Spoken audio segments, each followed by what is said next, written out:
This is Arkies in the Beltway, your look at national politics and the Arkansans influencing the discussions. I'm Alex Thomas, Washington correspondent for the Arkansas Democrat-Gazette, reporting from the nation's capital. Thank you for joining us for this edition of Arkies in the Beltway for the week of August 10th, 2025.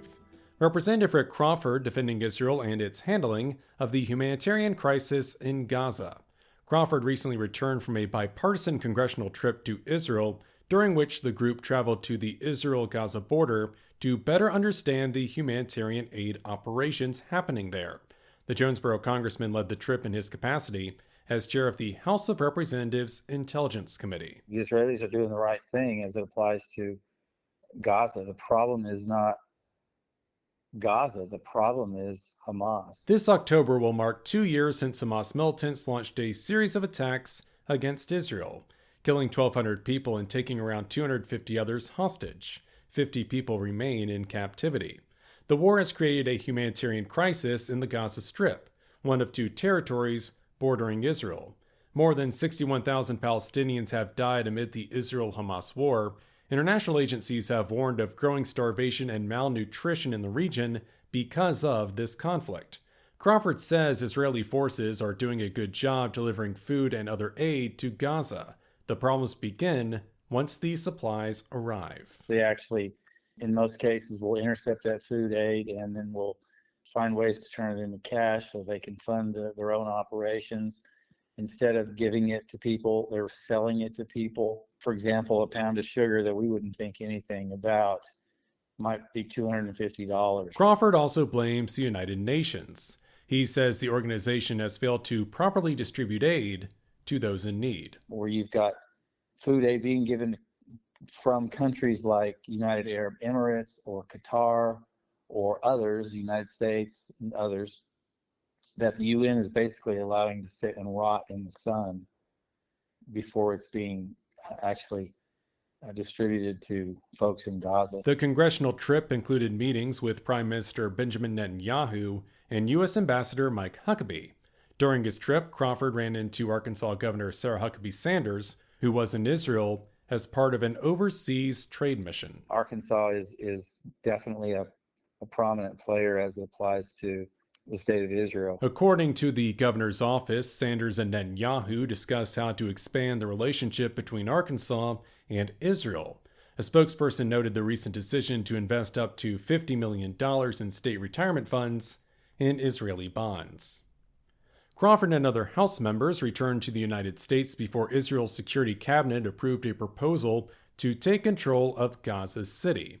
One United Nations official has warned the move would displace more people and lead to more suffering of Palestinians. The August recess is in full swing, but many people are already thinking about September. The Senate and House will return to Capitol Hill on September 2nd, giving lawmakers 4 weeks to pass some sort of funding plan for averting a government shutdown. It's a habit that has become all too familiar on Capitol Hill. Lawmakers need to do something before October 1st to fund the government into the new fiscal year. Representative Steve Womack is sick of it. It's like Groundhog Day. Over and over again, we blow the process up and we end up having to fund the government through a continuing resolution or an omnibus package or risk a government shutdown. The Rogers congressman is a senior House appropriator, leading the subcommittee overseeing transportation and housing spending. He says Republicans wasted an opportunity earlier this year to pass the annual 12 appropriations measures, instead approving a 6-month continuing resolution. Womack adds he told House Speaker Mike Johnson at that time that he's unlikely to support another short-term funding measure. In my opinion, has not changed, that I'm not going to stand in the way of a CR in March because the president's just getting started. But when we get to September, it's not going to be a rational or reasonable excuse that we're running out of time and we can't get our work done, so we need another CR. Senate and House appropriators were busy considering the annual spending bills, but the full chambers have made little progress. The House has only passed 2 bills, and the Senate approved a small package of 3 spending measures before adjourning for the August recess. Womack says the math does not favor Congress getting its work done on time, and it's not just the amount of days that concern him. He notes while Republicans control both the Senate and House, it's by small margins, and Democrats are not willing to support any spending measures that advance GOP policy goals. We're either going to do a CR or we're going to shut the government down, because I don't see any way to get our work done in sufficient time to be able to avoid that. Senate Minority Leader Chuck Schumer and House Minority Leader Hakeem Jeffries sent a letter to their Republican colleagues last week, asking for a meeting to discuss the looming shutdown threat. Education Secretary Linda McMahon will spend time in the Natural State this week. McMahon will start a Returning Education to the States tour. That tour comes amid the Trump administration's efforts to dismantle the department and reduce federal oversight of the nation's education system.